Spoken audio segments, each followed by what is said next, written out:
Welcome to Creatives Grab Coffee, hosted by Dario, Nouri, and Kyrill Lazarov. CGC is a show where we invite business professionals to discuss industry topics.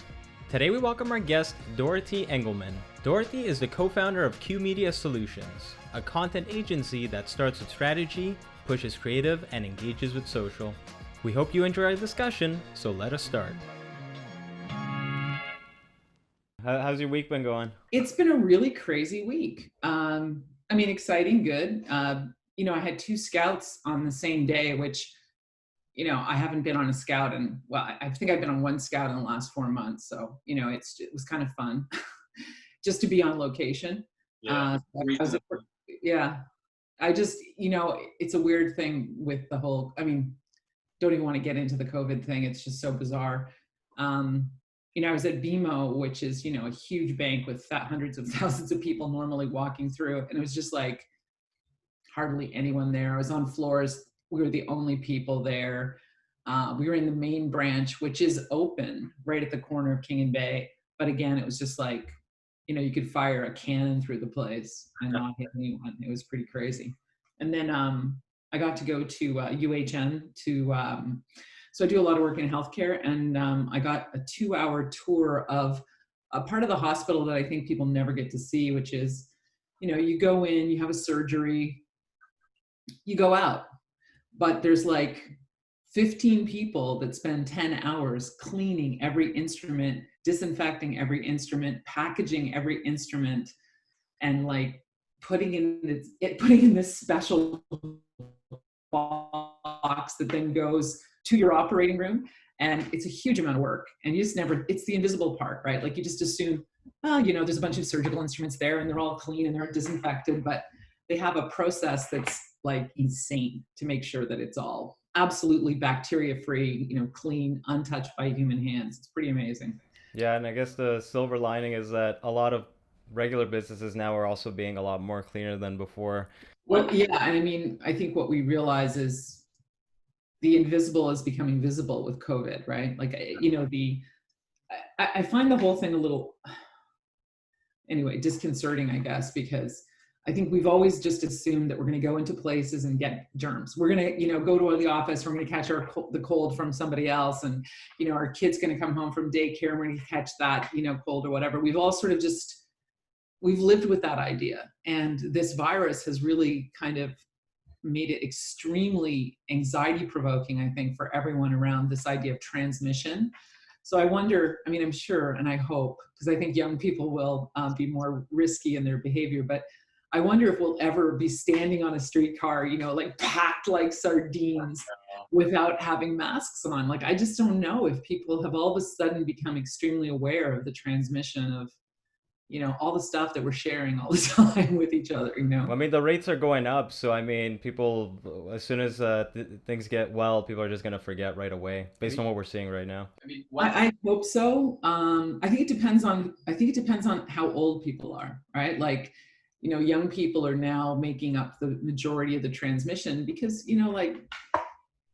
this idea of fatality or death, it changes as you get older. And for people, I think over 50, they're just extremely cautious compared to younger people. And thankfully so, right? Like, we don't want to have everyone walking around paranoid, but it's like my daughter's 23 and she's extremely anxious about this virus. It's because she's worried about passing it on to her grandparents or, and it's that fear that if you get it, it's not about whether you're going to survive, because you guys are healthy and I think most people are going to survive. It's the idea that maybe you communicate it to somebody who won't survive. And I think it just depends on your level of compassion and empathy, perhaps. You'd be surprised though. I shot a wedding like 2 weeks ago, and come reception time, no one wore the mask. Oh yeah, they like on paper they would tell you that it's like, yeah, it's gonna be less than 50 people, like it's probably roughly 30, and then no, it was 100 people for mine. But that's what I'm saying. Yeah. On paper they're saying that it's less, and then later on more people show up and it becomes like one big bash, and it's like, okay, I'm staying back and I'm leaving. Like, this is crazy. Yeah. I don't know. I think that what's interesting is the whole idea of shutting down was very easy, right? Like, everyone went, okay, we're going to stay home. We're going to go to the grocery store if we absolutely have to, or we're going to order in, like our groceries. We're going to just try to have the least amount of contact possible.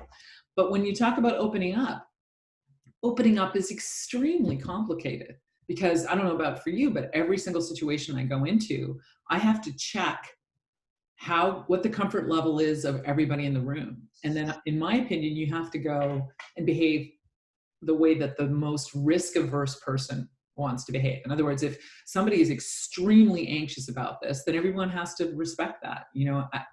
I don't know. And it's hard because in a society, we can't walk around with little signs that say, I'm freaking out, and like, watch out for people. But when you're in that wedding, it's like, what do you do? If you've been hired to... People forget. That's what I noticed. People just simply forget. I don't know if they forget. I think they just don't care at that point. Because where I was at, like, I think it's because they all thought they were family and stuff.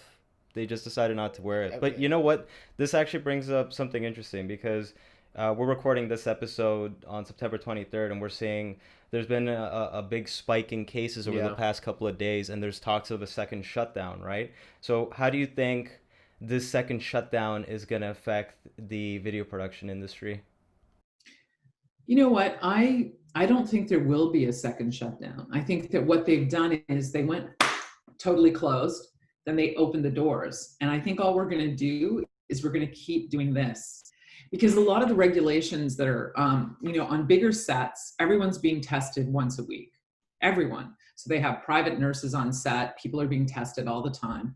There's a lot of confidence for the people that are not only on set, but all the families of the people that are on set. Because if you can imagine your partner or someone in your family is being tested a week, that's a pretty comforting thought for you, because you know that it's going to get caught early, and you're going to be able to take some sort of, take a response that is responsible. I think in terms of production in general, what we've seen is a move towards, animation, and a move towards doing stock footage kind of work. So in other words, everything that can be done in post. So if you can contain it in a post-production environment or a virtual environment using, technologies like Zoom or Microsoft Teams, then you can mitigate the risk. And so we've already started seeing huge movement towards those types of technologies. So for example, on Friday, I'm shooting with an executive in a huge branch, where there's lots of air movement and lots of space. Supposedly he's not all that anxious about COVID. In fact, his colleagues are more anxious than he is. And he's okay about, we're all going to be masked. He's not going to be masked. We have protocols. But then after that, we're shooting 4 people on Zoom, like, Microsoft Teams, whatever, but a virtual technology. And so what that does, at least for me, is, and I think we've all kind of gotten used to this, is it changes our perception of quality. It changes our perception of how we're going to interact with video. It changes our perception about the length of video. We've all of a sudden become way more forgiving, seeing Trevor Noah and all the late night hosts in their houses, talking to people remotely from a million different platforms.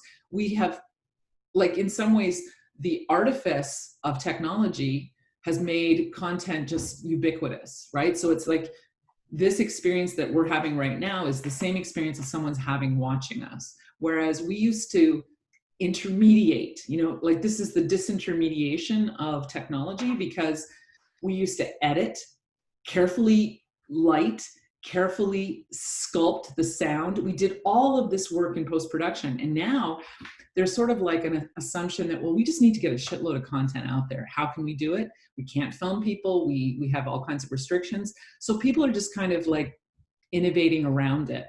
I think unfortunately, I think it means that there's not quite the craft that we once saw in filmmaking. There's kind of like a lowering of the bar around what we think of as quality, which has its positive and negative effects, right? I think the positive part is that we are innovating and we're trying new things, and we're thinking about, for example, I'm doing this whole series of videos for Plan International.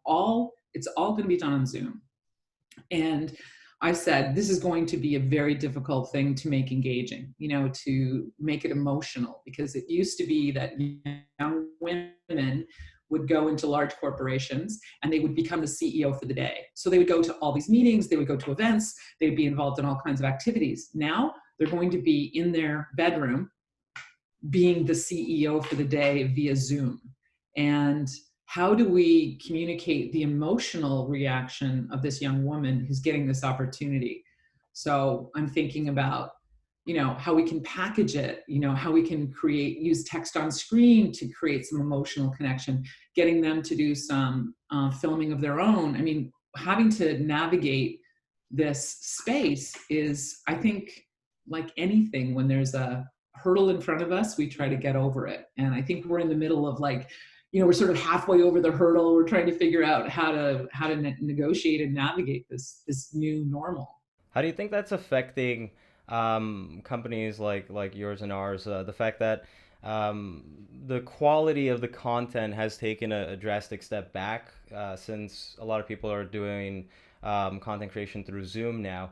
Whereas before you would set up like production days, and you would have either small to medium to large sets, and a good chunk of your profits would come from those production days. But now that it's all being done by the client themselves, how's that affecting like your business? You know what? I think in some ways this is just a further extension of what's been going on for the last 4 to 5 years. When I first started working in broadcasting, and we made the move from film to TV to video, you used to sit in an edit suite that would cost $2 million, right? It would cost $2 million. You'd have 1-inch machines, you'd have 3/4-inch machines, you'd have Betacam machines. You'd be trying to take all of this technology to make something. And now, it's you and your laptop, and you and your iPhone, you and a very inexpensive prosumer camera. Like, we use a lot of Canon cameras that, even 15 years ago, the camera cost $150,000 to get the kind of quality that you can get today with your iPhone. I mean, it's incredible. So as technology's advanced, it's put tools in the hands of more people, which is fantastic, because that's about the democratization of content and ability. So I think, and one of the things I'd say is the middle is gone, right? So either it's super cheap, super hands-on, crafty kind of filmmaking, or it's the kind of stuff where the only way that you can do the project is to spend a lot of money, to have like a big set, to have big budgets. And it used to be that there was like a middle ground, where you would do maybe $100,000 commercial instead of a $300,000 or $400,000 commercial, where you might do a $60,000 piece instead of a $5,000 piece. So it's, much like what's happened in the economy, this polarization of the economic world that we live in, that's happened in production. So it's like $400. I've got $400 to make a video. You're like, what? Well, I've got this influencer that's willing to do some content for me for $400. And then you have big agencies. So I think what's happened is the sort of the smaller companies, the more nimble companies, are kind of being squeezed financially by this, right? You can't charge enough to really do a good job, and they don't have enough budget for you to be able to make any money. So it's a very difficult time, I think, for a lot of small, medium-sized companies. Well, every few years, there's always like a shift in like the quality standards, and like and even a focus in certain mediums. Like every few years, there's almost like as if there's a trend. I remember 4 years ago, 360 video was the thing. Everyone was talking about how that was going to completely revolutionize content, but obviously that kind of faded off because it was very difficult to use. And this is just now another, in a way, trend or medium that's kind of happened where because things are so limiting now, you have to make do with what you can. Like a lot of the projects that we're doing, we have to pitch a lot of Zoom type content such as yourselves, right? Because that's really all that's possible, especially with people who are across country or in other countries that they want to involve in the project. There's a lot of like flexibility now. Like, do you think this particular medium is going to become a little bit more standardized and have a longer longevity in terms of its life? Or do you feel like once it's things like a passing fad type of thing? That's what I mean. Like, do you think it's just, or is it going to be like a passing fad over time once things kind of open up again? Well, I don't think I'd really equate it with 360 video or, even 3D, like all of these technologies that have come since the 1950s that were sort of embraced, like widescreen and cinemascope, like all of these things have happened throughout our industry, like little moments where we thought after Avatar that everything would be in 3D. And of course that didn't happen. For sure it's happened in animation and there's been some application of it, but I wouldn't say that people are saying, I'm not going to go to a film unless it's 3D. I don't think that's ever happened. In some ways, this idea of remote, capture, whether it's someone on the other side of the world, has been done for a very long time. Since the 1980s, we've used satellite technology to bring people from a great distance into a newsroom. Like, for example, news and current affairs is where we pioneered that technology, where we would say we had somebody in London or Beirut, and they would come to us via satellite. So now this is fiber optic. It's not really anything new. It's just that the tool, the satellite, that technology was only capable of using that technology if you were a huge broadcaster, right? It cost a fortune to buy satellite time. Now, $20 a month, I can buy the technology. So again, it's about ubiquity, I think. It's about how much this technology gives us access to the world. And so then the question is it about quality or is it about content? And I think we live in this, I don't even know how to describe it anymore. Do you not feel overwhelmed by the amount of content that comes at you every single day?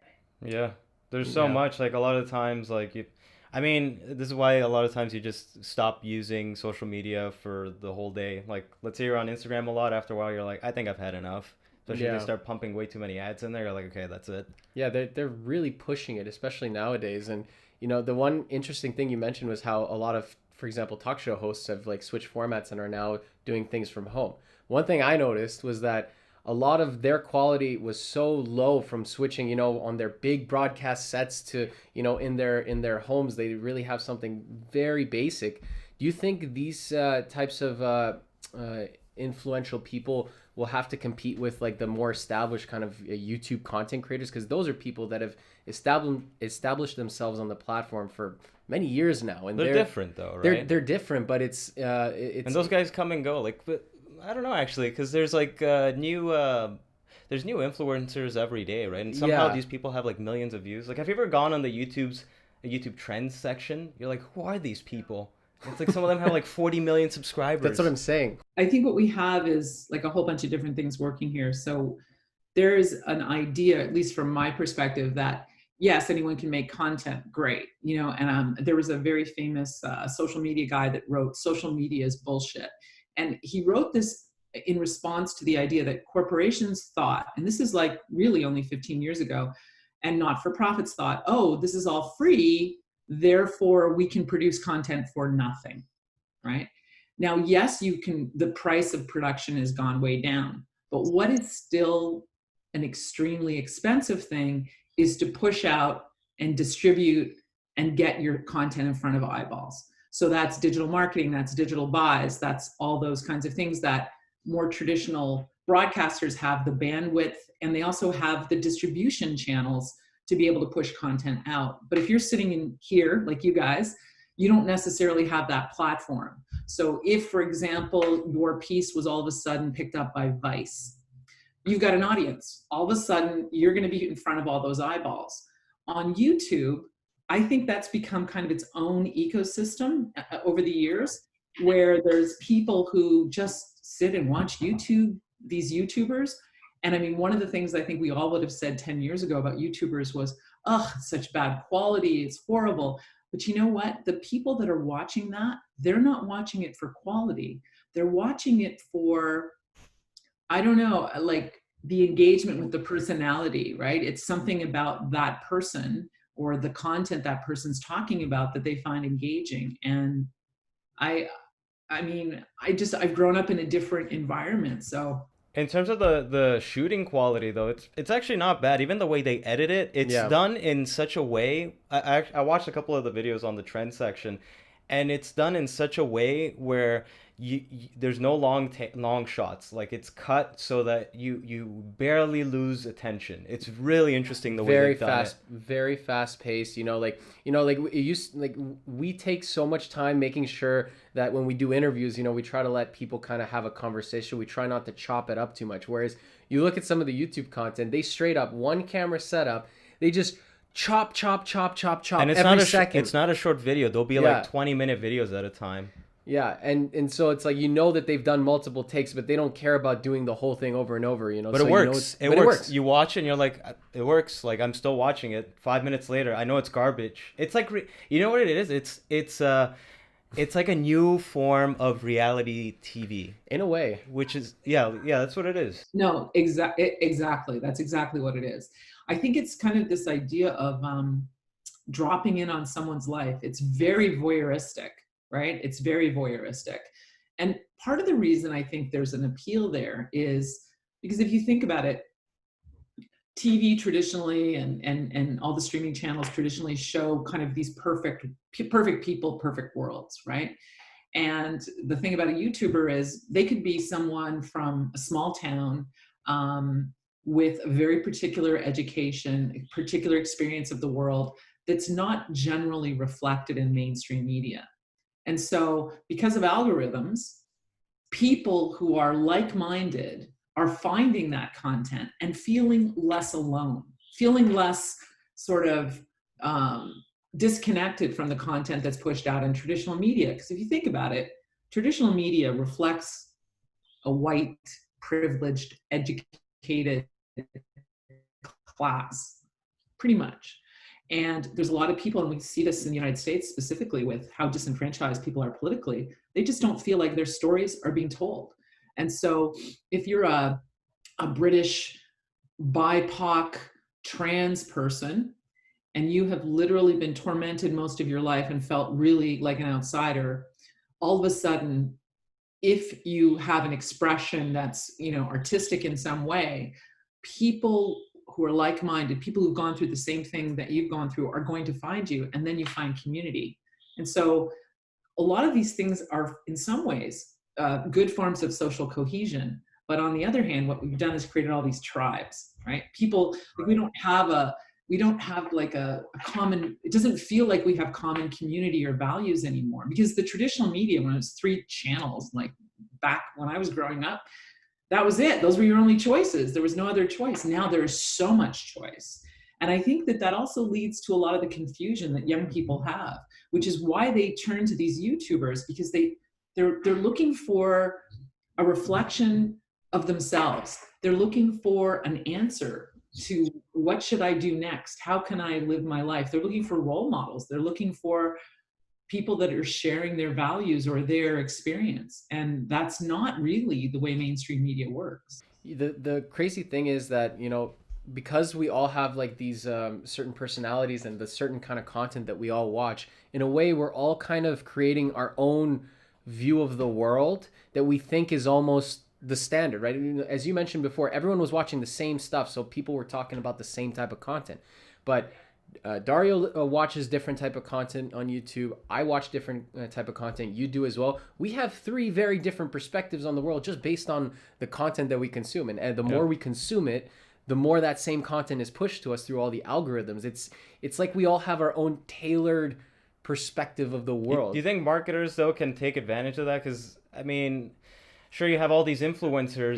They're the ones that have created it. Right, but you have all these influencers, and sure, they'll push like whatever product they're being paid to promote, right? But at the same time, like, we're not stupid. Like, as soon as a YouTuber starts promoting something, I mean, we all skip ahead, right? Oh, yeah. Especially if you've seen like 2 or 3 videos of the same guy. You're like, I know what he's promoting. I've either gotten it if I wanted to, or I just skip ahead. Like, it's really easy. You just move the cursor over and you just move forward, right? And you know that ad is going to be like 3 minutes, and you know he does it because he needs to get money for the channel. Otherwise, you don't get a lot of content weekly. So do you think a lot of young people as a whole just they've smartened up to how marketers try to target them, right? It's almost like, you know how like people don't really pay attention to billboards anymore, right? It's like your brain just automatically like blurs it out, like in Black Mirror when you can just blur out certain things. It's Oh like yeah. it's like our brains just naturally do that now. No. No, I mean, I think these are really interesting, complicated questions. I think that the concern that I have is that when algorithms drive decision making, is that first of all they're biased, and we see that with fake news. And then secondly, I think they shut down diversity. So a real conversation happens between people that have different opinions, right? And like if you think about a debate, it's something that we would do in school. You take this position, I'll take that position, and learning that even if that's not your belief system, having to argue a point of view that is not your own, in doing that, you discover something about the subject. And I think what's worrisome is that discovery and curiosity in some ways are being shut down. And in other ways, they're being included by having this kind of very precise drive, data-based information being pushed to you. And in fact, we work for a couple of fintechs, and that's all they do. They take your data, they sell all of your activities to major financial institutions and major corporations in order to create a very customized experience for you that's going on in the background, and you don't sometimes, and some people are very aware of it, other people are not. And and so if you think about us as content producers, I think the thing that we need to all learn is, unfortunately, because this is the way the world has gone, is we need to be better digital marketers. We have to understand the way that platforms work, the way people engage with platforms. And as you guys just, sort of illuminated around the YouTube thing, it's the content's not shot by professionals, it's not polished, but it works. It works for that audience. So then the next question is, do you want to do that kind of content, right? And finding your niche where you can be creatively engaged, where you feel like you're using your mind and you're using your skills and you're working with a partner, your client, in collaboration to meet a goal, then it feels like then it's a powerful experience for you as creators. I think that increasingly, not just as, absorbers of content and, users of content, creators of content are going to have to make very similar decisions, I think, or they're going to have to reflect on those decisions, right? I think it's, all of this stuff is like super important for all of us to think about as citizens and as creators of content. The ethics part that you pointed out, it becomes, I think, a daily question that you have to ask yourself about, how and what do you want to do with the work that you've done? So for example, for me right now, I'm very interested, and I have been for a long time, in how a film can create an emotional response in people that then leads to action. So a lot of filmmakers will talk about, like, oh, I've done this documentary on incarceration of young people in the United States. Okay, you go to a film festival, you watch it, the filmmaker makes it go on to their next film. But now what's starting to happen is there are some social movements and some really interesting examples in the US where people are saying, if you're going to make a film about incarceration of young people, why are you making that film? You're making that film because you want to see that part of our judicial system be transformed so that young people are not put in prison for their entire life, which was happening in the United States. 14-year-olds getting life sentences and previously actually being on death row.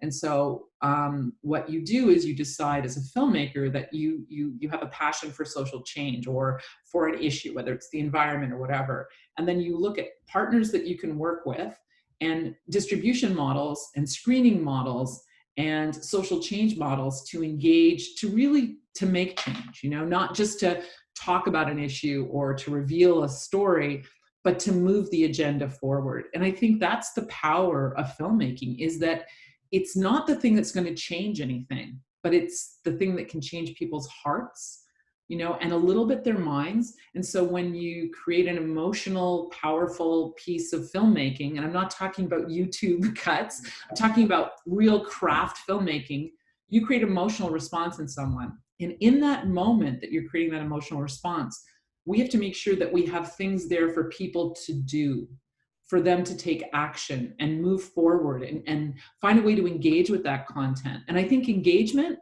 now that we have the internet and we have all these tools, how can we use all these things and all the environment that we're talking about to actually move the agenda forward? Whether it's if you care about inclusivity, if you care about social issues, if you care about voting, if you care about a particular political thing, or if you just want to have better community services in your neighborhood, whatever, from big to small.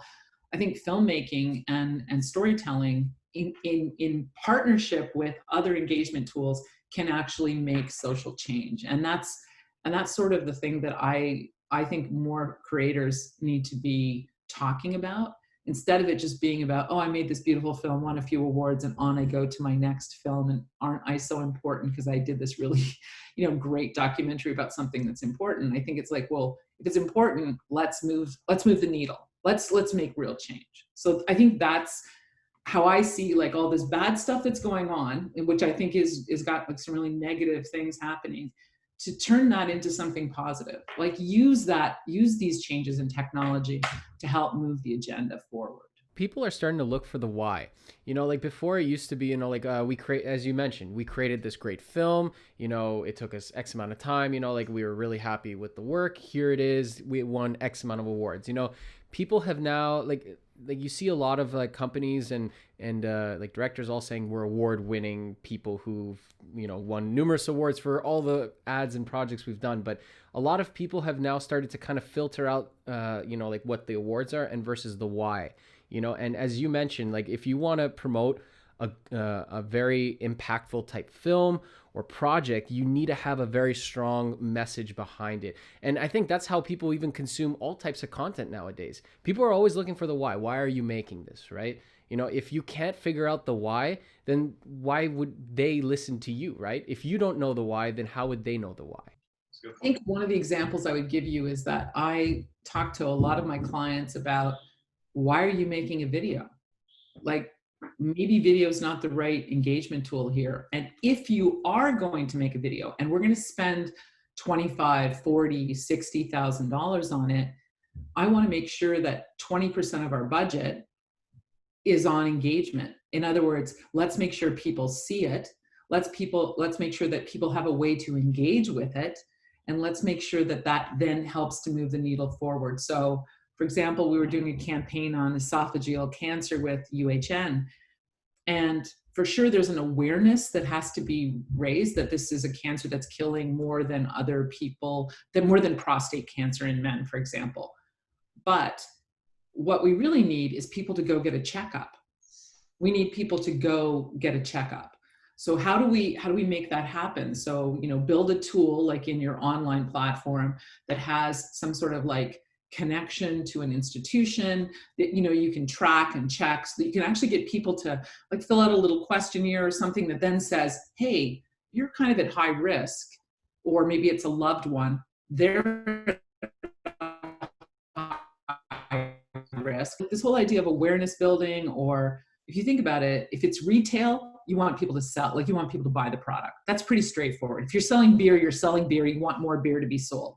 But when you're selling ideas, when you're selling awareness, it's a different animal, Again, I think this goes back to what you were saying before about how the middle, well, not middle class, but middle level production companies are starting to disappear because you're either doing big budget work or you're doing very small budget work, right? So, like, again, how can you be that consultant for the client where at the same time they're coming to you with smaller and smaller budgets? Well, I think one of the things you have to do is sometimes say no to the smaller budget, like, because it takes up your time and you're not making any money on it. So, I mean, this comes down to kind of a business planning exercise to really figure out what the value of your time is, and the value of your time when you're out trying to pitch an idea and get something that's relevant kind of into the marketplace versus being responsive to a request.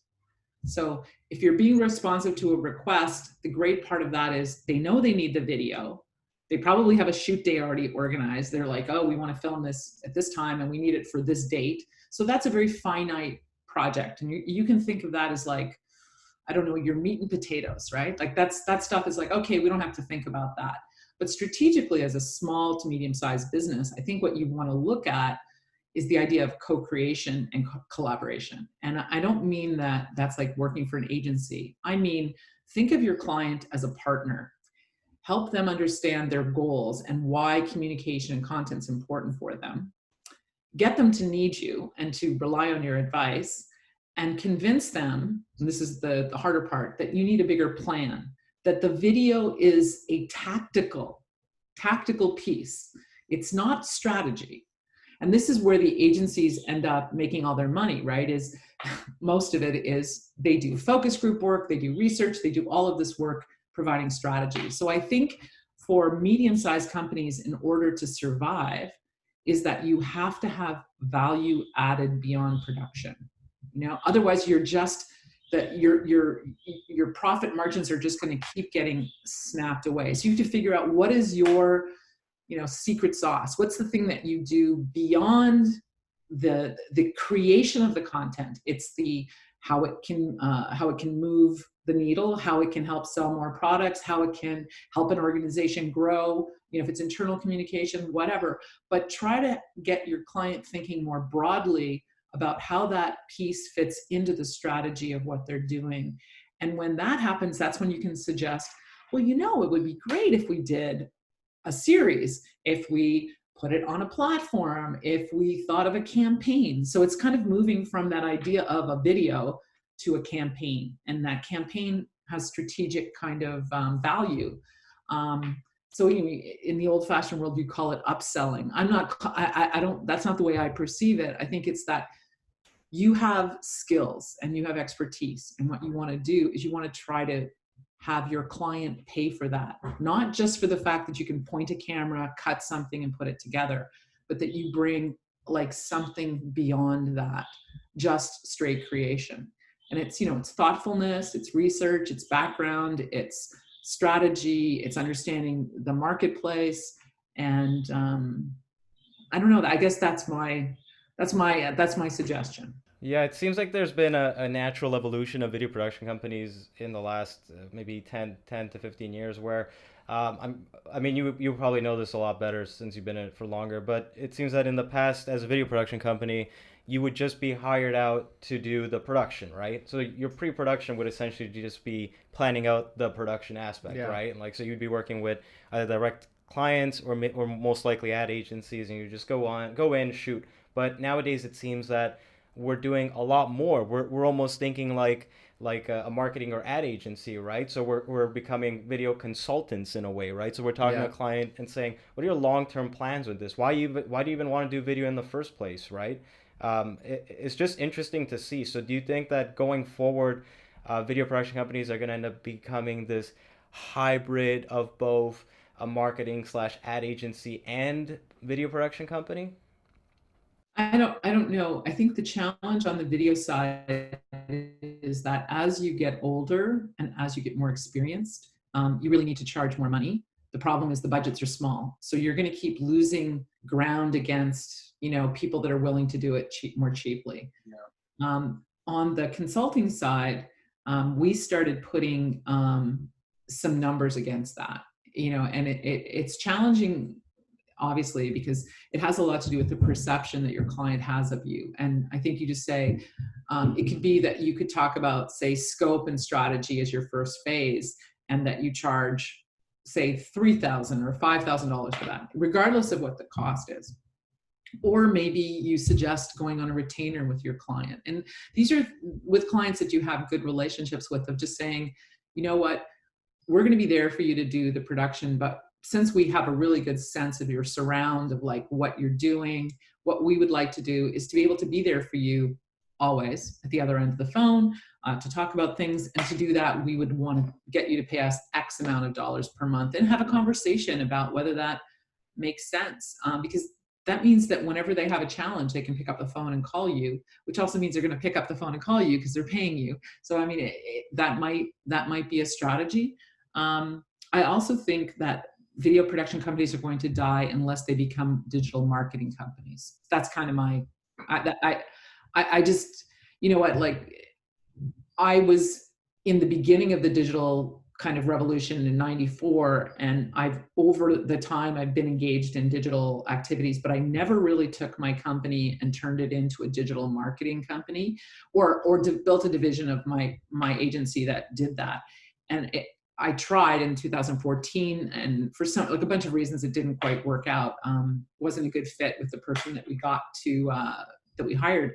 She was amazing, but she just wasn't like in alignment with the way that we work. So it kind of, it was an experiment we tried for 2 years. But what I'd say is the digital agencies are growing huge. Like they're becoming enormous. And what's happening is because they're doing content, digital content, they've become production companies, they become agencies, they become creators. Even though that's not their core competency, it's becoming their core competency, because when you're sitting down and you're building a website and you're doing a Facebook campaign, or you're doing some sort of digital campaign, content has to be created. And they, you know, the client's like, oh, if you can do that too, great.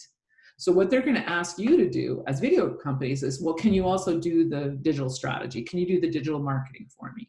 Can you make sure this gets in front of the right people? Can you put together a proposal for that? So again, if you want to think about how to do it in an efficient way, it would be to find a small digital marketing agency, maybe to have a relationship with, or a digital marketing freelancer, so that you can, you know, just sort of put that line into your budget, or make your client understand that you have that expertise, you know, as a partner. I think that will help you capture more market share than you might currently have. I just think that being a production company, you're dead in the water almost, right? I was just going to ask, because you said it'd be good to partner up with someone that is like a digital marketer.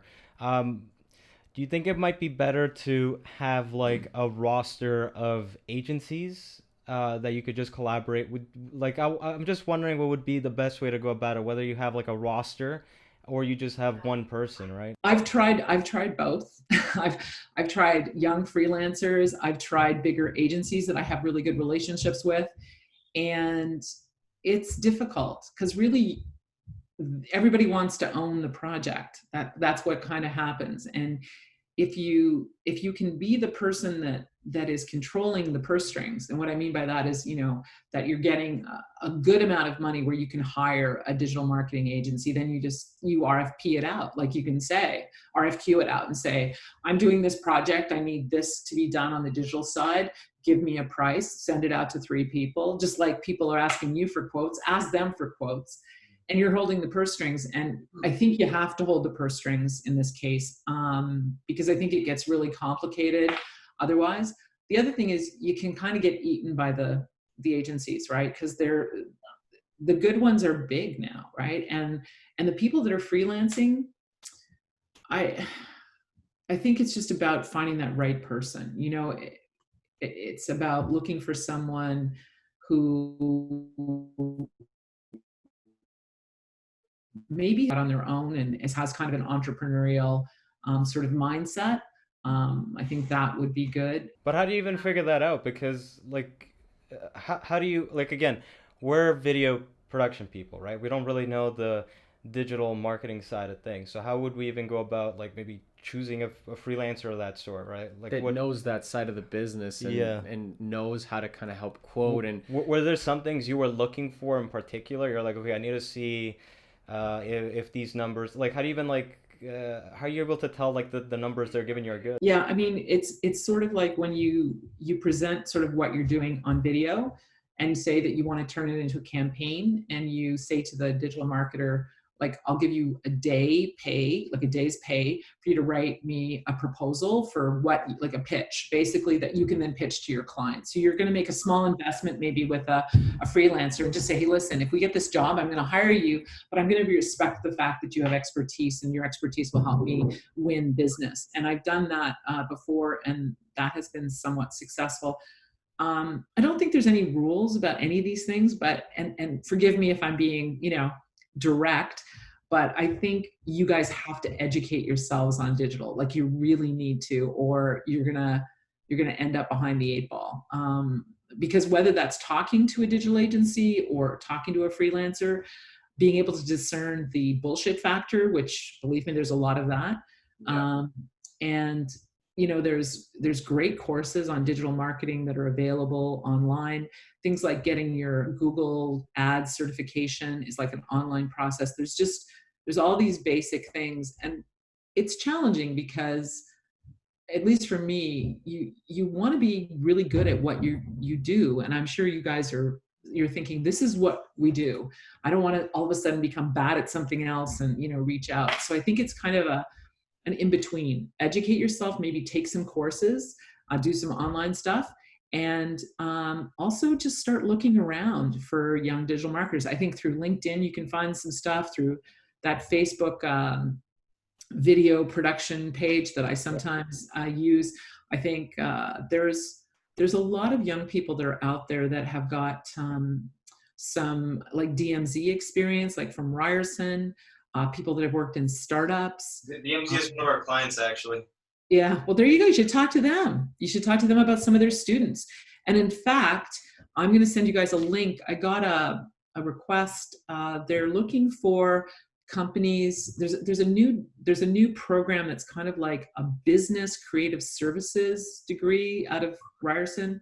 I don't know. I'll find the woman's name, but there are interns that are looking to work for companies. So if you could take on an intern who has some savvy digital marketing background from and there are master's programs that people are doing, like find a super bright digital marketer, a young digital marketer, and one that wants to maybe start their own business, and that you can date, you don't have to marry, but and I guess I shouldn't even say date, because your generation, dating is even a serious thing, but I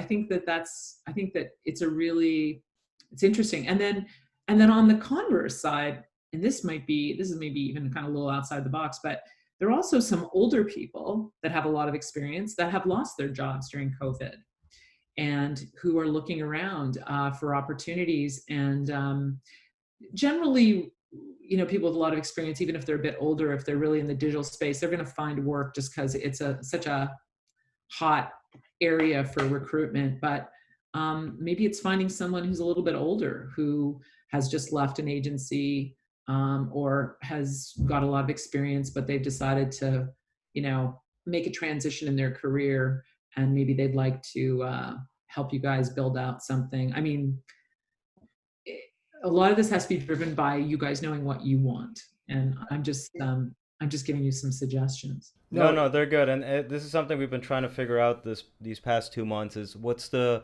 future direction of our company, right? And I know that we do need to start incorporating like a marketing arm, and which in this case will be digital marketing. So yeah, like we're definitely going to take these suggestions to heart. So yeah, I mean, I think a lot of it's just sort of about knowing yourself, sort of what you're really good at, and making sure you play to your strengths, and that you find people to fill in the gaps on the areas that maybe you're not so strong on. My problem in life has always been that I have a strength, and I see all these weaknesses, and I'm like trying to fill in the weaknesses. And then a very bright person said to me, stop trying to fill in your weaknesses, stick with what you're good at, and find people to help you with the things where you need help. At the same time, I think part of it's because we're craft people. Like, I used to edit, I used to shoot. I think we have this idea that we need to learn everything, or at least I do, right? I want to know how things work. And I don't think you should shut that down either. Like, be curious about, this stuff. I don't know that it's rocket science, but I do think there's a lot of, you need to spend some money on this stuff. I mean, you need to convince your clients that making an investment in video is not going to pay off unless people see it, unless it gets eyeballs. And the way it gets eyeballs is through, creating a surround, creating some sort of environment or something that leads people to the content. Yeah, like we all started pretty much the same way. Like, when you start in any of these industries, you have to wear many different hats. And not necessarily you have to be the best at every single situation, at least as you're growing.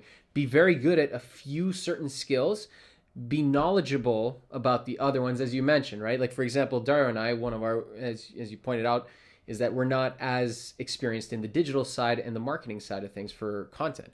But if we at least get to the point where we're knowledgeable, so we know how things work a little bit, not necessarily to do it, but to know about it, it allows us to kind of make the right judgment calls in terms of who we bring on. Because nowadays it's so hard to find the right type of people to work with. Like, we've all gone through so many different like people that we've collaborated with over the years, and like once you start to find people that are very knowledgeable and they're great to work with, you want to hang on to them because they fill in those gaps that are missing from your organization. Yeah, I think John Corbin from Corbin Visual actually went over this about how when he would try to pitch something new to his clients, he would first become somewhat knowledgeable on the area, right? So whether it be something like, as an example, like 360 video, he would learn the basics of it, and then he would find the right people for it, and then he would go pitch it. So it's the same thing here. And other people we've spoken to, they've said the same thing. Like, once they've grown to the point where they could bring on other people, they would bring on people that were good where they were weak on, right? Which I'm guessing you figured out as well. You're like, okay, I mean, I'll get it to a certain point, but then after that, I'll bring someone else that's really good at that thing, right? I think the other thing is, and I'm not sure where you guys are at in your trajectory yet, but you're also founders, right? Like, you're not just filmmakers, you're entrepreneurs, right? And I think that's a bit different. Like, not every tech person, not every camera guy, not every sound operator, not every editor is an entrepreneur. Like, that's what kind of sets you aside. Like, I think if you think of yourselves, like, get that mindset, you're entrepreneurial, which means that you pivot. You constantly are looking out there, moving, analyzing what's happening, make quick decisions, be a bit risky, take chances, believe in people. Like, if you believe in people and you collaborate with them in an open, authentic way, a lot of people want to follow the Pied Piper. Like, a lot of people don't want to be founders. They want to attach themselves to founders. They want to attach them to people that had the guts to start a business, start a podcast, whatever. It's like, that's part of your allure, and use it. Think of yourselves like, sit up a little straighter. You're entrepreneurs, and that's not just being that's being a business person. And so you're working with clients who are business people. And so your entrepreneurial experience of building your business gives you insight into other people building their businesses. Yeah, and that's something that for the first 5 years, we never, like, looking back at it now, we never really saw the business as a business. We kind of, and it's because, again, we were just getting into the field, so learning as much as we can. Yeah, like, like when you go to a shoot, like, you still don't know your lighting that well, like, you don't know your framing that well, so it's something we were constantly trying to learn. And I think because of the pandemic, when we were in quarantine, we finally sat down and just looked over everything and started restructuring our business from the ground up, right? Because now we're looking at it as if it's a business, right? We're not looking at ourselves as, two independent shooters collaborating on projects. And that's really changed our whole mindset and perception of what we're doing, right? So even like one of the latest things we've implemented is that we're now pitching ourselves more as video consultants and creators, whereas in the past we were just like, you need a video? We got your back, I mean, that also just goes to show it's a challenge that a lot of people face early on, especially when they're getting into this industry. Like, a lot of times people would ask you, we need to make a video. How much is it going to cost? You tell them, they say, great, you do it. But again, there was no strategy behind it. And that's where this whole need for digital marketing and evolution, for all of us as businesses came from. It all came from that act, because like early on we noticed, great, like we did a video, it was great, the client loved it and it was beautiful, but didn't get all that much traction, and that's also how you potentially even lose clients in the long run, because they see the content is not performing as well, but they don't realize or know that you really got to perform if you don't market it or exactly position it, because it's like no one's going to find it in the world anymore, right? Like it's practically impossible, the amount of content that's being created every day. And so instead of thinking of yourselves, I would reframe it a little bit. Instead of video consultants, I would say, it's communications strategy or marketing strategy, and video is a tool. It's an implementation of the strategy. Yeah, okay. And you market that video digitally, but you still have a campaign, or you have, and this is the whole thing that's challenging about clients, is to really get the answer on what is their goal. Like, why are they doing this? And really say, for example, one of the biggest challenges I think a lot of clients have is they don't have a call to action. It's like, if you don't know what your call to action is, then why are you making a video? Because here's what I always say. What do you want people to think? What do you want people to feel? And what do you want people to do? I'm giving you my genius on this. You take that, you ask those 3 questions of every client, and all of a sudden the conversation changes very much around, we want people to feel that if they don't take action, the world will fall apart. Maybe that's the answer. What you want people to think is that the planet is heating at this rate and that we must reduce our carbon emissions, and that what you want people to do is to download this list of things they can do to reduce their carbon footprint. I don't know, like but the point is that is why we make films, because we want people to feel something, to think something, and to do something. Mm-hmm. And I think a lot of, once you ask those questions, sometimes the clients are like, well, I don't know. It's like, you gotta figure it out then. And so then that then becomes your opportunity to start pulling out information and then coming up with ideas and saying, well, what if we did this? And instead of just a video, how about if we do a series, or we do a commercial and we do this and whatever. It's just about opening up the conversation. Yeah. The other thing we're also prepping for is also scalability. We're trying to kind of lay the foundational ground for how we're going to scale our business going forward. And I know that obviously the main thing is sales, right? And again, like adding digital marketing would fall into that as well. But I'm just wondering how you went about scaling your business. Like growing the team and like bringing in all these like resources to help establish yourselves for the future. Yeah, I mean, I don't think there's any secret sauce there. I mean, I would say I didn't understand this and maybe until 10 years into running our company, which was everything we got was through referral, everything. And we never had a salesperson, and we never did sales. Now, we did respond to RFPs or RFQs, which were a sales type process. But I'd worked in broadcasting, so I had all these broadcast connections, and we got a couple of series to start off our company. And I knew lots of people that worked in different media and journalism. And then my husband worked in advertising, so he had a bunch of corporate connections. And all we did was we just organically grew through referrals. And the reason why that's a powerful way to do things, and it may not be the way that you can do things, is that there's no sales cycle. It's like someone calls you like, hey, I heard you guys are great. Can you work for us? Yes. There's no like sales process where you have to go in and pitch and tell people what you're doing. And even in that case, they might be impressed, but they don't have any work at that particular moment. I mean, cold calling and visiting people is a brutal, long process.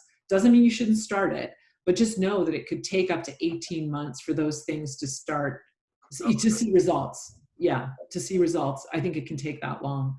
And then in terms of referrals, not that I've ever done this, but it's reaching out to everybody in your network and letting them know, hey, we're trying to scale our business. Is there anybody that that maybe like works in comms at company? Like, look for personal connections and ask for referrals from friends. I've never been good at that. I'm just going to tell you, it's a hard thing to do. I'm never good at asking for help from people, especially when it feels kind of like, I don't know, for me, it always feels kind of slimy, salesy, but authentically, I'd also say that giving free advice and listening to people, whoever you're talking to, and connecting them with good things will always come back to be good for you in the long run. I think there's that thing in sales about, it's not what you can do for them. I mean, it's not about what you can do for them, but it's about what you can do for them. So it's like, they say, oh, you don't go, I make videos, I can do this, I can do that for you. You just say, you listen to them, and they say, oh, they're having this challenge, this problem, this thing is going on. And you say, oh, have you read this article? Have you seen this podcast? Have you thought about this? Did you know about this campaign? I'll send you a link. Just be engaged with people when you meet them, and be a person that connects them to cool stuff. And then you'll you'll build a reputation as being somebody that's knowledgeable and helpful, and ultimately, I mean, that's what worked for me, and that's mine. That doesn't necessarily mean this is your method and your secret sauce. You have to kind of figure that out. But scaling is, I think there has to be organic scaling, like in the beginning. And then when you get to the point where you have too much work and you can't handle it, that's when you start to bring in more resources. But I think part of being founders is getting yourself to the 99 percentile, right? Where you're so overworked, you just have to keep pushing through. And then when you just can't, when it breaks, that's when you start hiring. And that's when you just say, listen, we need a PM, a production manager might be your first hire, who's kind of like a hybrid, somebody who can be a PA, be an assistant, be like, look at your books, do budgets, proposals, all of that kind of stuff, to take a lot of the administrative responsibility off you so that you guys can work on creation. You work on creation, you're going to build reputation, you build reputation, then you hire your second person. Like, it's just, I think in the first few years of a business, because you weren't set on scaling before, that's when you kind of stay small and you really stay tight. You make sure you've got a good business model going forward. And then when you just can't, like, literally sleep, when you're not sleeping, you just bring in somebody because you're confident that you have enough momentum to have that person on, say, you could, I would do, just for your own comfort level, do a 3-month contract or a 6-month contract for that first person. Our first hire, we told him that he would have 3 days work for 2 weeks. He ended up being with us for 10 years. Wow. Small promise, big return. That's amazing. But it's like, you think, like, for me, I was always cautious. Like, I never wanted to overpromise, right? And say, like, I don't know that I can hire you for very long, but I know I've got 3 days this week and 3 days next week. And then because we had that extra set of hands, all of a sudden we had more capacity to do things, and more things came our way, and we could say yes to more things. And then he was still there 10 years later, with us. And there's several people in our company that happened with.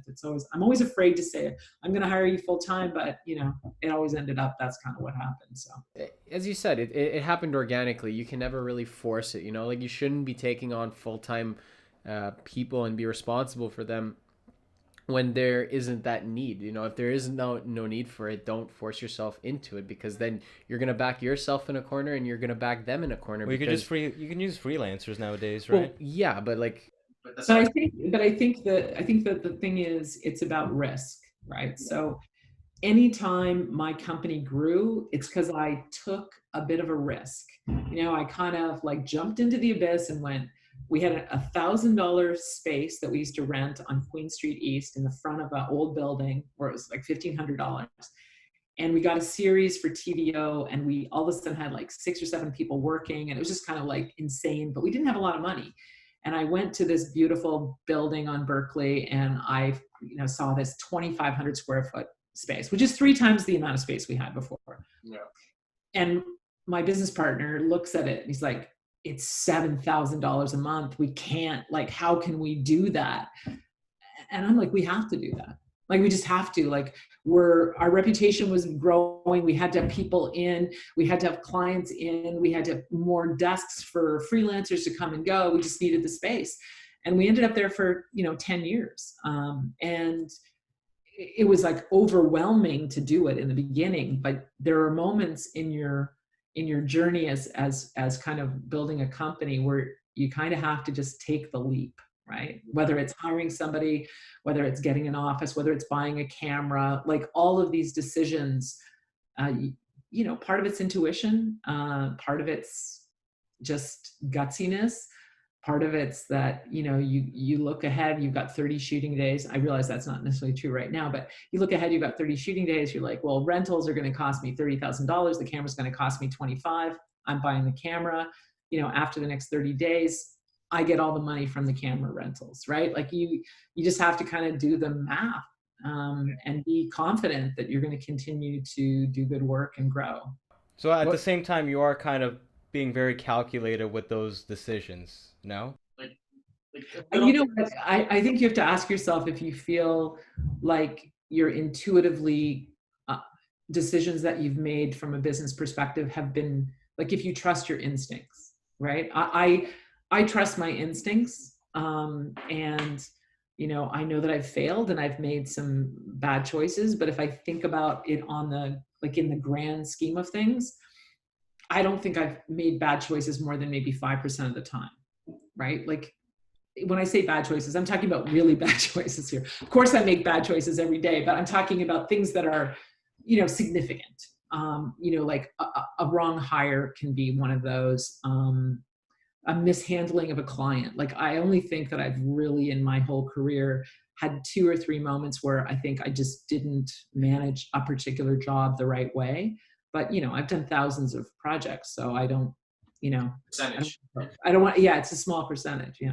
I think the human part is where you can have a lot more challenges, recruiting, retention, development of talent, transitioning people, making sure you're giving people opportunities, but also not putting them too far outside their comfort zone that they fail. Like, all of those things are things that you have to work on as you grow and you start developing a staff or a group of freelancers. What would you say is probably one of the biggest risks that you took that like really scared you, but in the end it paid off? And how long did it take for you to kind of notice the payoff? So we had decided to move our small business from our basement into this office on Queen Street. And that was a big deal. And I know it sounds kind of crazy, but like $1,000 a month extra in 1999 was a lot of money for us, because we owned a house and we had a young child. And a friend of mine called me up and said, would you do this 26-part series? And it's in South America. You got to do 6 countries, 26 episodes, and it has to be done in 6 months. And here's the host. The host had already been chosen. And here's $1.1 million to do the series. And we were like, oh, wow, this is great. La, la, la. We started running all the numbers, did like a whole bunch of crunching of the numbers. And we figured, yeah, this was doable for that price. But they wanted it to be a co-production. And I started getting really scared that if we were on the hook for hundreds of thousands of dollars, if something went wrong, if there was like, that we were in Brazil and there was all of a sudden like some military coup and, like we've got crew there, like so many bad things could have gone wrong, that I decided not to do the series. And then I sort of recalibrated myself and said, no, this will help us grow. This puts so much money in our pockets. We'll be able to buy an Avid if we do this. And so what I did was went back and I said, I do want to do the series, but I just want a different financial agreement. And so I lost my points and my share in the series, but in giving that up, it was the amount of risk I could tolerate, right? So instead I got a bonus. If I came under budget, I would get a bonus of a certain percentage for every dollar that I came under. And if it wasn't for that series, we wouldn't have like 2 or 3 of our full-time staff that we ended up with.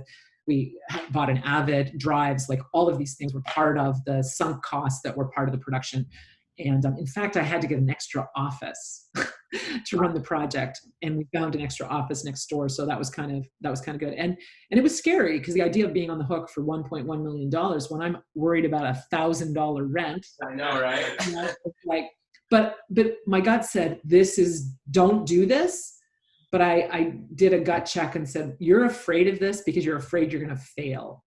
And you gotta do it. I mean, how many times now the idea that anyone would give you money for a series, like a complete budget, doesn't happen. Like as an independent producer, you've got to find most of the financing, you've got to use tax credits, there's all these things. So it was like an amazing, and we ended up doing a second series in South America, in Asia. And then we ended up doing a 52-part series in the US. So like all of those projects kind of gave us enough,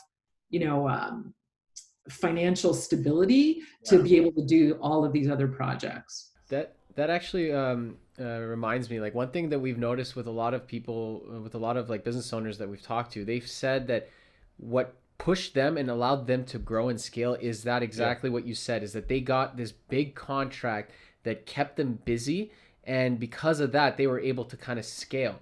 And like the one thing that Dario and I have been trying to kind of figure out is like, is that the really only way to kind of get yourself to the next level? Does it take that one massive project that helps you, that allows you to pull in resources and people together to create, and then that is basically the foundation set up for the business? Or is it possible to kind of organically kind of grow it, with like multiple kind of smaller projects? But again, it's probably both though. No, maybe you can it just either do a depends. slow burn, or you just get that little boost that'll like let you get to your goal that much faster. No.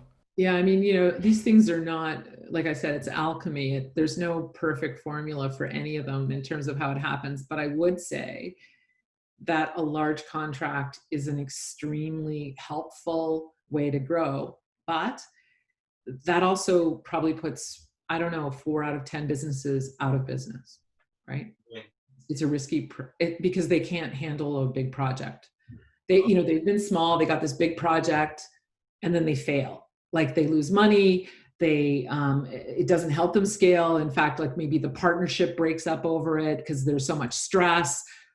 I'm telling you, it doesn't always work out, big projects, right? Like big projects are risky, and they're risky because the reward is high, but there's also a downside, right? Like there is, like, for example, we had to go and get a line of credit for $200,000 in order to keep our cash flow going. Because when you have cash flow, you start to have like huge problems. Like people take 60, 90, 120 days to pay you, and you've got a payroll and you've got all these expenses.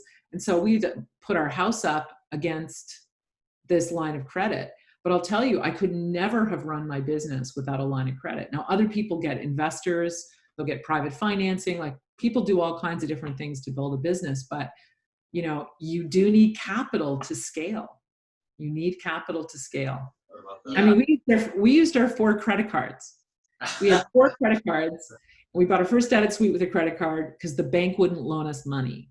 Wow. And then we got enough work that we paid off that loan.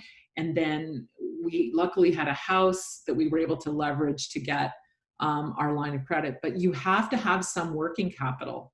You have to be able to carry money. Like my cash flow, like everybody's cash flow. If you just think about it, it's like if you're owed $10, right? You probably need to have $14 in your bank account because to pay for your expenses and to keep everything going. And for us, also, it was really important to pay all of our freelancers, if not immediately, within 30 days, because we had been so messed over by so many people in our career before that was just part of a value for us. And that, and it wasn't intentional to create loyalty, but it does create loyalty. People know that you're reliable and that you're going to pay them. And we have lots of clients that would say, oh, well, we haven't been paid yet, so we can't pay you. And I'm like, fuck you. Like, you're a huge fucking company. No, I'm paying all my people. You have to pay me. But, they don't. And so knowing that they don't, you have to just like know that they're not going to. You have to be ready to have some capital to be able to float your cash flow. 100%. Have you ever had issues where the clients just took really, really long to pay you, or maybe just even forgot about it? Oh God, don't even How do you handle that? Oh, it's hard. It's super hard. Like, we started billing 50% of all of our jobs, the kind of when we started it. But, the time horizon for a lot of projects are, you haven't even been paid for the first half by the time you finish it. And, it's not like I'm going to leverage my holding back a project on my client. You just have to kind of go, this is part of doing business, is you have to be able to cash flow your company. Yeah, there's some companies that do 50% before and 50% before the shooting day. But I don't get how that works, because every corporation we've worked with, they have like a 3-month. But the point is that if you start on January 1st, you're going to get the check by March 30th at the very latest, even if you finish the project on February 30th. But if you don't bill until February 30th, you're not going to get your money until April, May, right? it helps keep the cash flow kind of going, and see. that's why it's not just to, it's usually just to be able to kind of get the initial investment in so that you can pay all the people that worked for you, right? Yeah. Like it's I remember the first time that we had a really major delay in a payment from a client was about 4 years ago. Do you remember this? It was this company that dealt with investments, and it was a very simple project from what I remembered. It was like, it was like a panel discussion between 5 people. They called 2 days beforehand saying they needed to have everything done by Thursday, and it was a decent sized contract, and we're like, okay, let's do this. And we did it right away. They needed a quick turnaround, and we handled it. But the contact that we had for it was he kept pushing it and pushing it. Like, we kept following up and kept following up. It finally took, I think, 10 months before we actually finally got our payment. And that was only because, So what happened was the contact was working for this company, and then what ended up happening was because so much time had lapsed, they didn't want to pay us. So we had that issue. So Yeah. I just got straight in touch with the client and said, I mean, I don't want to say I turned into De Niro with De Niro in Goodfellas. But pay me, like we did the project, I need it. And it's up on your YouTube channel. So that's my video at this point because you haven't paid me for it. We told them, like, that's our intellectual property. You haven't paid for it. So if you still want it up, we're going to have to, if you don't pay us for it, we'll then put a strike on it. Like, I mean, at this point, it's almost been a year. Like, at this point, you're blacklisted in my book anyway. So if this doesn't go forward anymore, I don't care. Like, I don't want to work with you don't pay anymore. me for the first project. Like, imagine you're never gonna pay me like for any other project, right? But we've only had that one time. Like, that was it. Yeah. That was the only time we've had an issue. Yeah. Well, I mean, I think the more projects you do, the more it's going to happen. But you have to know there's some people that are going to pay you. Like, I had a client that I'd never worked with, and they were from Vancouver, and it was a big project. It was a commercial project, and I just and we had to rent a house that was like $5,000 house, and he was like, "Well, I'll pay the location fee with a check." And I'm like, "Great, you want to pay for that? Perfect." And then I said, "Well, listen, we've never worked together, and just because there was a lot of costs, I said, if you could bring a check for the first 50%, I'd really appreciate it." And I have never, ever in my career asked for someone to bring a check to set. Yeah. But guess what? He showed up with a check. Your pressure point is on the front end. You have nothing to negotiate on the back end. You can't do anything, right? Yeah. But if you just say, because of the short turnaround, we'll require a check, on the shoot day. And you can try that if you're concerned. But generally, I think just like you, I have not had that many problems. It's just like, it's time. Yeah. It's like when you have over 6 months, $600,000 of work that you've billed, and $600,000 hasn't come in, and your expenses are $400,000. You sweat a little bit. You need that cash flow in one way, shape, or form, whether it's having the 50% up front or having that line of credit that helps you. I think you actually need both. If you're going to scale, you need both. So, I mean, that's kind of more of a business planning thing for you guys. But just, it's something to think about, because even if you go to bankers now, you'll get a sense of what kind of numbers and what kind of things they want to see for you in order to get that line of credit. And I would definitely start exploring it. Having a good relationship with your banker is one of the most important things in running a business. Like, it really is. Like, I have a great guy, and I used to be terrified of bankers, like terrified. Oh yeah. After 20 years now of running a company, I have enough like track record for them to be nice to me. And it's a lovely feeling to not feel like, please, please, please, like 20 years ago, they wouldn't give me a $5,000 loan, right? Man, we went to go get our credit card. I remember when we went to go get our credit cards, they gave us such a hassle over it. They're like, yeah, your limit is going to be 1,000 total between the two of us. I'm like, 1,000? I have like 32,000 on my personal Visa. Like, and not to mention the amount of money that is in the bank account right now that you're holding. I don't know why they were giving us such a big hassle over that. Like, it wasn't up until recently. So my little, this is like really too tactical here, but that's why we started with an American Express card, because there's no limit, right? You have to pay your bill every month. Like, you have to pay your bill. Yeah. So, I mean, it's based on like track record of paying your bill. Like they might flag you in the beginning, but we're spending like $30,000-$40,000 a month on our Amex for the company, like almost every month. And, without our Amex, like, even though we had to pay it, and, we paid it with our line of credit. I mean, it all becomes like a big credit mess, but you need to have tools. You need to have some financial tools to help you, do it. And for us, the American Express was important because A, it gave us flexibility, but B, it had to be paid. It meant we weren't going to go into debt, right? Do you think there's enough government support for young entrepreneurs to kind of grow their business? Because again, like even us, like we're small timers, and we had issues trying to get a decent credit limit on our credit cards, right? Like yeah. So I think that there are small business people at all the banks. They say that they're really receptive to small businesses. And at this point right now with COVID, there might be a bit more receptiveness to it. But, I know this sounds crazy, but it's like everything else, shop around. Like go see the 4 major banks, tell them where you're at. You have to probably bring your financials and just say, listen, we want to scale our business. And I would ask for like a line of credit of $50,000 to start, just because that might be a good way to, like I think you'd probably be able to get that. They're going to want some sort of guarantee. There's going to be like but once you get started, it's just like your credit card. Oh, would you like to have it bumped up? Like as soon as they see that you're paying the interest on the loan, on the line of credit, and that there's money, going through the business, that'll help. So I think it's about finding someone who's friendly to small business. Like I personally have a great relationship with TD, but I know other people that have great relationships with Scotia or with, BMO or with RBC. A lot of it just depends on who you go talk to.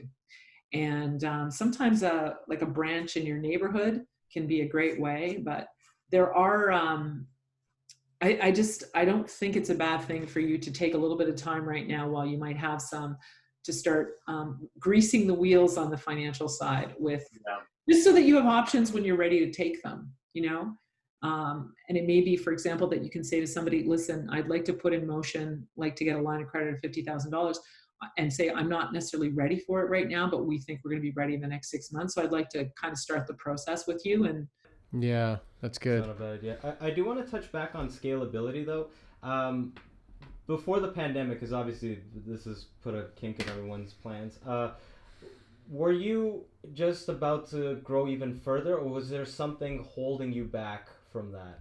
No, I mean, I feel like a banker right now saying this to you. But, I've been in television and filmmaking and whatever the heck it is that I do for over 40 years. So I'm ready for a change. I'm pivoting my business entirely. Like we basically went from having full-time staff of anywhere from 10 to 15 people over the last 10 years. And we decided to kind of shut it down, like go to a virtual model. And we decided to go to a virtual model and use freelancers on January the 6th.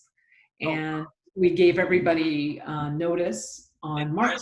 Like everybody was, basically we shut down the physical part of our business. And I talked to all my staff about either helping them find work, freelancing for us, kind of finding a way that they could work with us moving forward. Gave some of them clients, trying to help them build their freelance careers.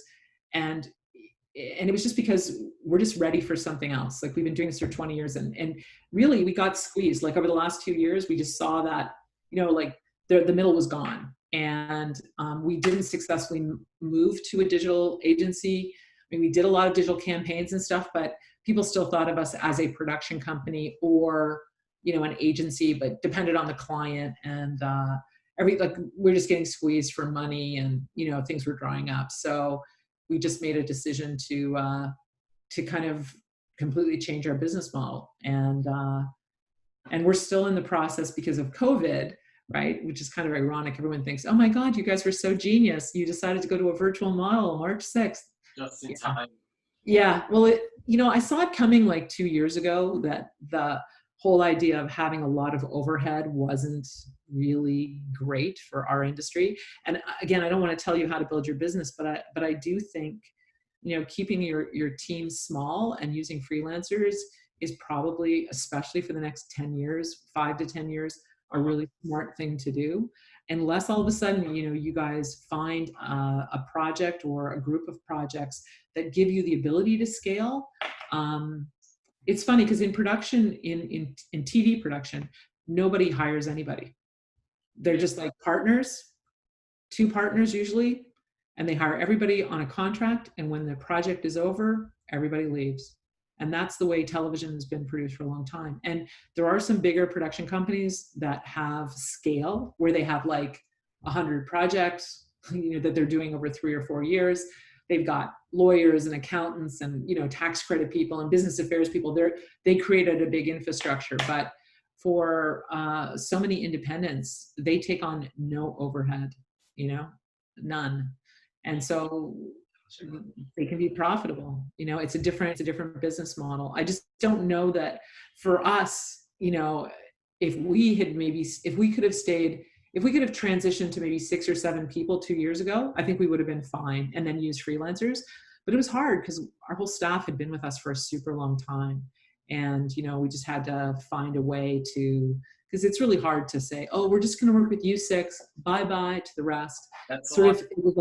It was a lot easier just to actually kind of to treat everyone the same way and just say, we're here to help you. We're giving you advance notice. This is where we're going. This is the direction we're taking. I mean, as you mentioned, like this whole industry is so nimble and you can never really plan for, the type of work that you will get because almost every project is different, right? We completely agree that there needs to be potentially like a core team, like maybe like a solid, for example, skeletal team of like maybe 5 core people to at least get, the day-to-day going, to have like the bulk of projects kind of managed and planned, and then bring in freelancers based on the needs of the project. You don't need to have maybe 3 to 5 videographers on staff, for example, maybe just one person, just to handle, some of the projects that come in. But then if there's more and more work coming in, then you hire out the freelancers. There's benefits and negatives to both. For everything, as well, right? Like having employees has its own benefits, but also its own downsides. And again, using freelancers has its benefits, but also its downsides as well, right? So I guess it's just find a balance. Using your gut to figure out which one to go with at the end of the day. What I would say is that the person that would probably be, I had a full-time VP, fantastic guy. And he grew so much. And he went from like shooting nothing to doing huge commercials. We actually ended up in a deal with him where we sold him all of our equipment. And we're basically, he's just going to pay back the loan over the next 5 years or however long it takes him to pay it off. And because he should be a freelance cameraman. I mean, for him as a camera operator, like at the level he's at, he should be a freelancer. He will make more money. He will be more successful. And I could never pay him enough for what he's worth. But what I would say is that, you want those, and this is not like genius, but you do want, if you're going to hire anybody full time, they've got to be a Swiss Army knife, Yes. You want somebody who can do a lot of different things. But in order for you, I believe, to really free yourselves up to build your business, I think you need an administrative person first. And actually that's the person that, if I was to hire a full-time person, if I was you guys, it would be a kind of PM / PA / accountant, bookkeeper, like somebody who maybe wants to be a producer one day, and who really has that goal to be a producer, who you can allow to do some small producing jobs, depending on, the scale of how much work you have, but get someone just to run your day-to-day business, right? And take care of all that stuff so that it frees you guys up to ideate, meet clients, go to conferences, learn some digital marketing stuff. And I would say that for me, when we hired that person, like it gave me so much more ability to, dream up series, talk to clients, come up with campaign ideas, just because, it's like that left brain, right brain thing, If I have to do numbers and accounting, basically I could eat my child for breakfast. I hate doing that. I hate doing tax accounting. I hate it. And when do I feel my best? And I'm sure it's the same for you. It's like when I'm engaged with scripting or thinking or shooting or editing, that's when I feel like I could work 100 hours a day. I'm happy. But give me numbers and I'm just like, I'm horrible. person, you know. I can do it, and you have to learn to do it for sure. As a business person, you need to understand it, but man, you don't need the grind of it when it gets busy. Dorothy, thank you so much for coming on the show. It's honestly everything you've said. It's really made us think about think things differently a little bit, and adjusted our perspectives and our expectations, and even shifted some of the focus that Dario are gonna have a lot to talk about. That's for sure. I really want to listen to this right after we're done this, because there were like some very key things I need to rehear. Yeah, and best of luck. Thanks again for joining us. We'll take care. Bye. Thank you for tuning in to the Creatives Grab Coffee podcast. You can find us on Spotify, YouTube, Instagram, and LinkedIn. Let us know if there are any topics you would like for us to cover in future episodes. You can reach out to us at creativesgrabcoffee@gmail.com.